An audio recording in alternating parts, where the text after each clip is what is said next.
Welcome to Resilience and Resolve with Lance Drury. Welcome to Resilience and Resolve. I'm Evan Mack, and I'm here with tax attorney Lance Drury. Today, we're talking about IRS penalties, why they happen, what can be done to reduce or eliminate them, and why abatement may not be as straightforward as it sounds. This is episode 16, penalty abatement, relief, or red tape. Lance Drury, sir, how are you doing this morning? I'm doing great. How are you today? Hanging in there, hanging in there. Let's get started. What types of penalties does the IRS most commonly assess, and how are they calculated? Okay, well, there's two primary types of penalties that the IRS has. One is a failure to pay penalty. The other one is a failure to file penalty. And so the biggest mistake people make is they get their returns prepared. They see they're going to owe the IRS all this money, and they don't send the return in because they don't have the money to pay the tax, which is a huge mistake because the failure to file penalty is 5% per month for every month the tax return is filed late. For 5 months, it maxes out at 25%. So you go years without doing this number of returns. If you've got $100,000 in raw tax, you've just added 25,000 more just for the failure to file penalty, and that's not counting the failure to pay penalty or the interest. The failure to pay penalty is set up over time. It's probably close to about, I think it's 0.5% per month. But once you have an agreement in place with the IRS, that penalty is cut in half, so it's 0.25% per month instead of 1/2. So merely by getting an agreement, you can seriously reduce the failure to pay penalty. But again, the IRS is going to charge you penalties and interest because they consider that when you don't pay your taxes, they're giving you a loan. So the bank's going to charge you interest. So why wouldn't the IRS? So those are the two major types of penalty: is the failure to pay penalty and the failure to file penalty. What does a reasonable cause mean when applying for a penalty abatement? Okay, well, there's two different kinds of penalty abatement. One is first-time penalty abatement. You can only get it for 1 year. You have to be compliant for at least 3 years prior, which means you filed your return on time and you've paid on time. If you file 1 day late, you're not going to get first-time penalty abatement. Wow. If you can't do that, you can get penalty abatement for reasonable cause, but I'd have to tell you that probably 25 to 30% of the time we're successful with that. Obviously, one of the big reasons for people getting those penalties abated for reasonable cause are medical reasons: death in the family, disabilities, you're hospitalized, you've got a serious heart condition that prevented you from taking care of your taxes in a timely manner. But that's generally the biggest one. You get erroneous advice from an IRS official, that can be grounds for that.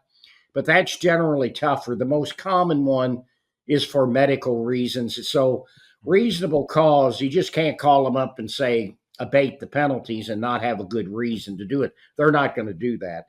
So, that's the most common one. The one we've been most successful with is if there's plenty of documentation from healthcare providers and people like that, and then we can get those penalties abated. To the layman or the first-time listener, can you break down exactly what a penalty abatement is? You know what I mean? Like what does that actually mean? Like that word? What that means is that penalties which the IRS has assessed against you will go away. They'll be abated if you can prove to the satisfaction of the IRS either number one, that you're entitled to first-time penalty abatement because you've been compliant in previous years to the year that you're requesting the abatement, or that you can show by a standard called reasonable cause that you had a good reason not to pay the taxes on time and therefore to get those penalties to go away. So abatement really just means the penalties are going to be removed. They're going to go away. So how much documentation is typically needed, when you want to support a reasonable cause claim? Well, we try to get as much information as we can from medical providers in order for all that to be taken Mhm. care of.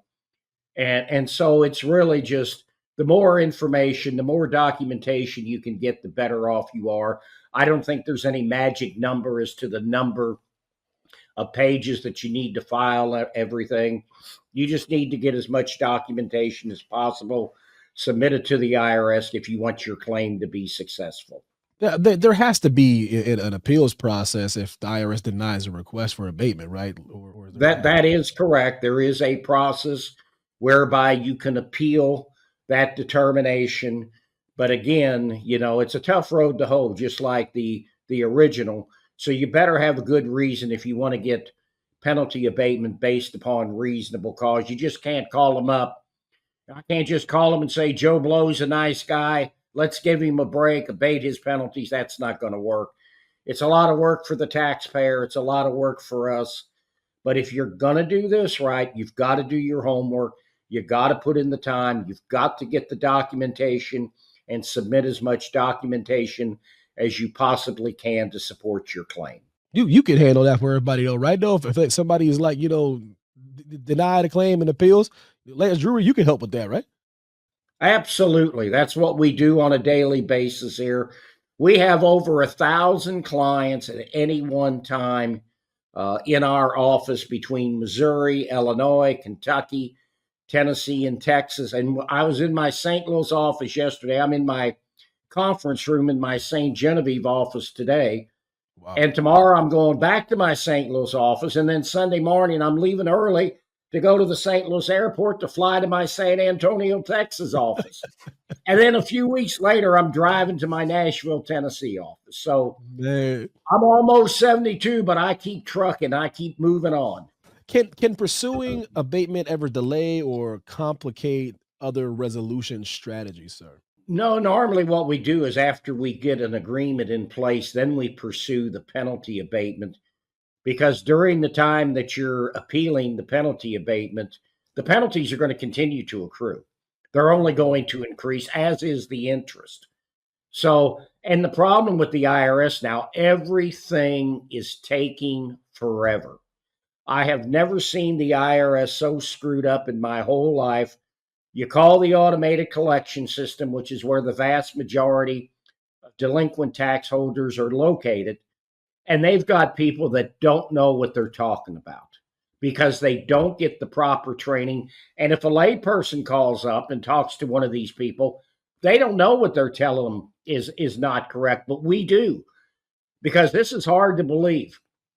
But in the old days, when I was a small town lawyer and I was younger and a little better looking, I spent 15 hours a year on continuing legal education. Now, every lawyer in my offices in Missouri and Tennessee, my lawyers in LA, my lawyer in Orlando, Florida, we spend a minimum of 50 to 100 hours a year or more just keeping up on this because they're a bureaucracy. Things are constantly changing. The pandemic changed everything. Various departments was closed down. And historically, once there's a government shutdown, they never go back to where they were before because heaven forbid they work any overtime because they're a federal employee. When it comes to these penalties and these filings, and we kind of talked about it in a previous episode, do you feel like the biggest reason behind this is just low staff, not just lack of education, but just not enough spaces to fill or not enough people willing to work there? Is that why the IRS is so backed up? Well, I think one of the problems is the lack of funding. I mean, in the last 12, 13 years, they don't have the personnel that they used to have. And then during Biden's administration, he allotted what, $80 billion, supposed to have 87,000 new employees. And now Trump's come in, and I don't think he's going to abolish the IRS like a lot of people think. I don't think that's ever going to happen. But he is certainly going to cut back on their personnel. And here's the deal: nobody wants to fund the IRS because they think they're overreaching. They get out of hand. Some of those their employees have a power complex and they're very arrogant, hard to get along with. But guess what? If you have a problem with the IRS, That problem is not going to get resolved overnight because there's not enough people to handle it. Things are taking longer now to resolve than I've ever seen it in the over 20 years that I've been doing this. For example, you file an amended tax return. It's going to take a year or two or longer to process. Wow. It's just getting ridiculous. And we just found out the taxpayer advocate, who we use sometimes because we'll file a collection due process hearing request or due penalty abatement. We don't hear from the IRS for 6 months, a year or longer. So we get them involved. I just found out yesterday they've cut 300 of their employees in the taxpayer advocate service. So they're not taking all the cases that they used to take. And so what people have to realize, okay, you want to cut their budget? Fine, but then you're not going to get the service that you want because everything is going to take forever to get through their bureaucracy. And the other thing, they were closed down, the place that processed the tax returns. We did not send tax returns in during the pandemic that summer when that division that processed tax returns was closed, for fear that they would lose the returns more than they normally do. When they came back, there were 5 million tax returns sitting outside their facility. And I have no doubts, because people will tell me they mailed their returns in, but they never got processed. I have no doubts, and call me cynical if you want, but I'll bet you some of their employees intentionally destroyed tax returns because they were so overwhelmed by the volume that they had to deal with when they opened that facility back up. Incredible stuff. Let me circle back to abatement so we can to wrap things up. If you find out you qualify for a penalty abatement, and when is the right time for someone to apply? You know what I mean? Is it too late, or like, when do they know they can apply for this? Because I think that information is pertinent if we're talking about penalty abatement. Well, I don't think that there's any magical time for you to apply for penalty abatement, but the one key thing you have to remember is that if you're seeking first-time penalty abatement, you can't do it for a period unless 3 years prior to that period you filed on time and paid on time. 2 years isn't going to hack it. 1 year's not going to hack it, and it's a one-time deal. You can't get successive first-time penalty abatements. Wow. You're limited to 1 year. So pick the year that you got the biggest penalties to get abated. Wow. Because you only get one shot at it. You only get 1 year, one success. All righty.